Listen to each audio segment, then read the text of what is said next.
Hello friends, this is Haripriya. Welcome to my channel. ఇవాల్టి వీడియోలో మనం వాము ఆకుతో పప్పు ఏ విధంగా తయారు చేయాలో చూసేద్దాం. లేట్ చేయకుండా వీడియోలోకి వెళ్ళిపోదామా?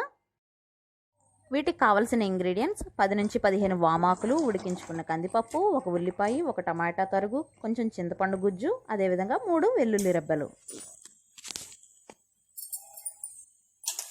ముందుగా కళాయిలో 2-3 స్పూన్ల నూనెను వేసుకుని నూనె వేడెక్కిన తర్వాత ఒక స్పూన్ ఆవాలు, ఒక స్పూన్ జీలకర్ర కూడా వేసుకుని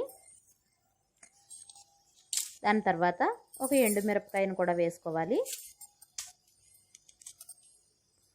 ఆ తర్వాత కొంచెం ఇంగువను వేసుకుని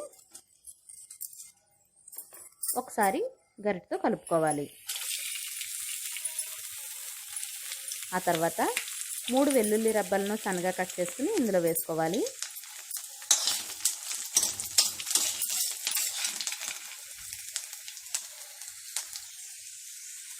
తర్వాత కరివేపాకును వేసుకోవాలి. కరివేపాకు వేసుకున్న తర్వాత సన్నగా కట్ చేసుకున్న ఉల్లిపాయ ముక్కలను కూడా వేసుకుని ఒకసారి కలుపుకోవాలి.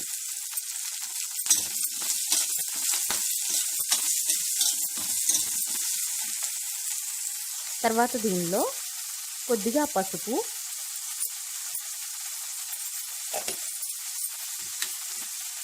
తర్వాత రుచికి తగినంత ఉప్పును కూడా వేసుకోవాలి. ఒకసారి బాగా కలుపుకోవాలి.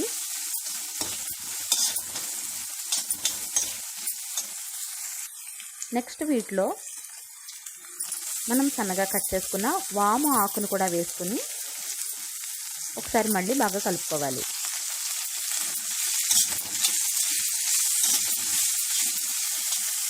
తర్వాత దీనిలో సన్నగా కట్ చేసుకున్న టమాటా ముక్కలను కూడా వేసుకుని మరొకసారి కలుపుకొని బాగా మగ్గించుకోవాలి.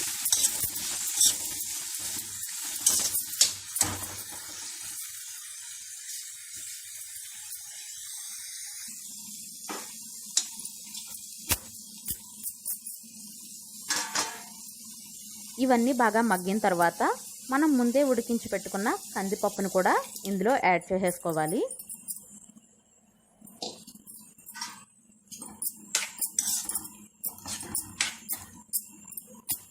ఒకసారి వీటన్నిటిని బాగా కలుపుకోవాలి. కలుపుకున్న తర్వాత కొద్దిగా చింతపండు గుజ్జును కూడా యాడ్ చేసుకోవాలి.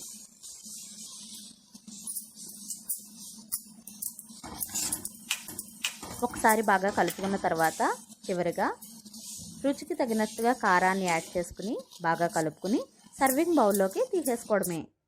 సో చూసారు కదండి వాము ఆకుపప్పును. ఇది చాలా టేస్టీగా ఉంటుంది. మీరు కూడా తప్పకుండా ట్రై చేసి మాకు కామెంట్ సెక్షన్లో తెలియచేయండి. Thank you so much for watching.